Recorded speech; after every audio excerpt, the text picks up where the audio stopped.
Hey, what's up guys? Hopefully you're all doing good out there. Well, today's video is going to be about the inside of my van, and I'm going to go into a little bit more detail about why I built the camper setup the way that I did. Welcome to the video. Let's get started. Well, we'll start off with the bed. The first original design that I had, I was going to sleep like this, going crossways. Now, I'm 5'8", and there's just no way that it's going to happen. If you build the bed right off the top of the fender wells here, you might be able to get away with sleeping sideways in the van. But when you start going up, you start losing space because you see how the windows are everything starts to get a little bit narrower. So the solution to my problem was to make the bed go long ways. And when I'm sleeping in here, I have a duffel bag behind me packed full of clothes or something so I can prop my head up, and I can go this far up. I can't obviously sit up. All right, we are at 23 inches from the top of the bed surface to the ceiling, but it's plenty for me. I mean, I'm not hitting my head or anything.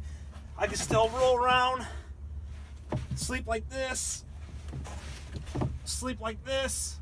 And the width of the bed is just a little bit over 2 feet. We've got 25 and about a quarter right here. Now the back is just a little bit wider because, well, you can kind of turn a little bit and position yourself to utilize some of this, but really I never did. This was plenty for me.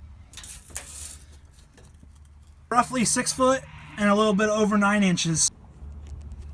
So as far as the framework goes, everything's just off the body of the van.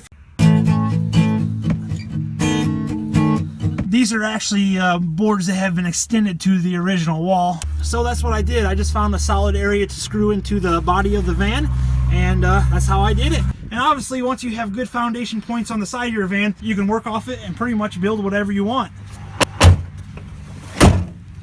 So we got boards out here. These are actually shimmed out. This is the foundational board right here. As you can see right here, that is the body of the van right here. I had to drill some countersink holes so I didn't buy long enough screws, and I ended up just drilling some countersink holes, and I was able to get away with that. And then I just screwed right back here, put these self-tapping screws in here, and it worked out good. These are my storage boxes, and I try to put stuff in here that I don't use every day. But as far as how I built this framework off the van, this is as close as what I can show you. So that's what I did. I just found a solid area to screw into the body of the van, and that's how I did it. Obviously the windows are back here.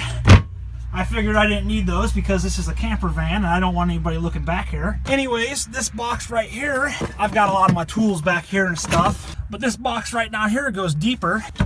And then actually there's a little trap secret section right here. It's not really a secret, but I have a little drawer in there and just for other stuff. So it goes all the way down to the fender wells here. Versus that side, I didn't do it like that. That little cubby hole back there is where I keep all my shovels, my pry bars and stuff like that. I slide back there. Stuff like this.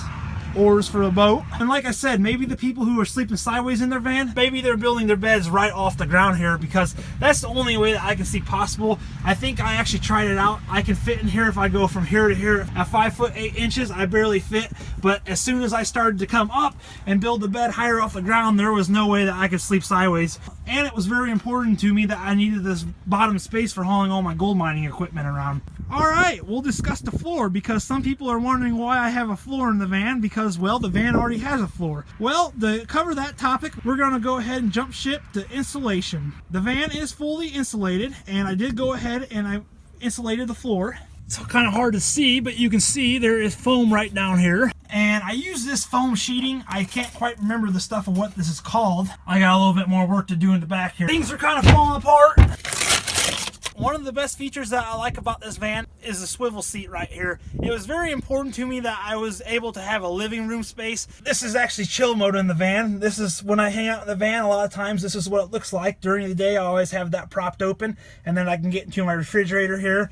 I have the stove right here, and yeah, I wanted to originally have the stove. I wanted it to be out here, and I wanted it to be on a swinging tray so I could stand outside and use it. This was how a lot of my cooking was done. I would stand right outside the van, or I'd sit right here and I would cook everything, and it worked out really good. And then I had the refrigerator right behind me, and I could get into it real easy and real good. I really do like the setup that I have right now. And that was one of the biggest things with me. I wanted to build a van setup that I didn't have to move everything around every time I wanted to use something. I wanted everything to be stationary just like it would be in a house. Now, if you want to know more about my swivel seat, I actually made a video on that, so you can go ahead and check that out. I'll throw a link down below.